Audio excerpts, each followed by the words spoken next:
குக்கு கோமாளி season 5 நிகழ்ச்சி விட்டு மணிமேகலை அவங்க வெளியில் வந்ததுக்கப்புறம் பாடகி சுசித்ரா அவங்க மணிமேகலைக்கு சப்போர்ட் பண்ணி பேசி ஒரு வீடியோ ஒன்று தன்னுடைய சமூக வலைதள பக்கங்களில் ஷேர் பண்ணியிருக்காங்க. அந்த வீடியோவில் அவங்க என்ன பேசியிருக்காங்க அப்படிங்கிற முழு தகவலையும் இப்போ இந்த வீடியோவில் பார்க்கலாம்.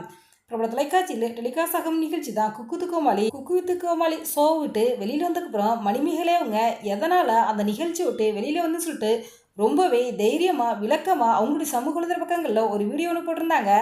நான் உண்மையிலே மணிமேகலுடைய தைரியத்தை பாராட்டுறேன். அந்த செட்டுக்குள்ளே என்ன தான் நடந்துச்சுன்னு அப்படிங்கிறத ரொம்பவே விளக்கமாக கொடுத்துருந்தாங்க. அதாவது ஒரு பெண்ணால் தான் அவங்களுக்கு டார்ச்சர் நடந்துச்சு அப்படின்னு சொல்லியிருந்தாங்க. அதாவது நான் இங்கே குக்கு கோமாளி நிகழ்ச்சி பற்றி பேச வரல, அதாவது மணிமேகலைக்கு சப்போர்ட் பண்ணி தான் பேச போகிறேன். மணிமேகலை தைரியமாக முடிவெடுத்திருக்காங்க.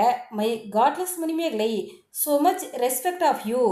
பிரியங்கா எப்படிப்பட்டவங்கிறத அவளுடைய எக்ஸ் ஹஸ்பண்டை போய் கேட்டு பாருங்க, நல்லாவே வெளிச்சம் போட்டு கட்டுவார்.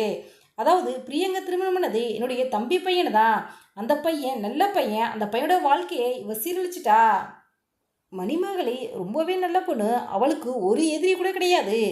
குக்குதுகமாலி செட்டில் பிரியங்கா ரொம்பவே மணிமேகலை பட்டு டார்ச்சர் படுத்திட்டா. பிரியங்கா என்னுடைய தம்பி பையனை தான் காதலிச்சு திருமணம் பண்ணிக்கிட்டா. அவளை பற்றி எனக்கு நல்லாவே தெரியும். அவள் எப்போவுமே தனக்கு கீழே தான் எல்லாரும் இருக்கணும்னு நினச்சிட்டு தான் கூட ஒர்க் பண்ணுறவங்க எல்லாருமே தம்பி அண்ணே அப்படின்னு அடைக்கடைக்கு தான் வச்சுக்கோ.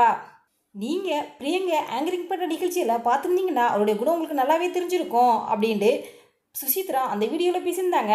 சுசித்ரா பிரியங்காவை பற்றி பேசினதை பற்றி நீங்கள் என்ன நினைக்கிறீங்க அப்படிங்கிற உங்களுடைய கருத்துக்களையும் உங்களுடைய கமெண்ட்ஸில் கமெண்ட் பண்ணுங்கள். இது போன்ற இன்னும் நிறைய தகவல்களை ஒன்று தெரிந்து கொள்ள எங்கள் ரெடாபில் 2.0 சப்ஸ்கிரைப் பண்ணுங்கள். தேங்க்ஸ் ஃபார் வாட்சிங்.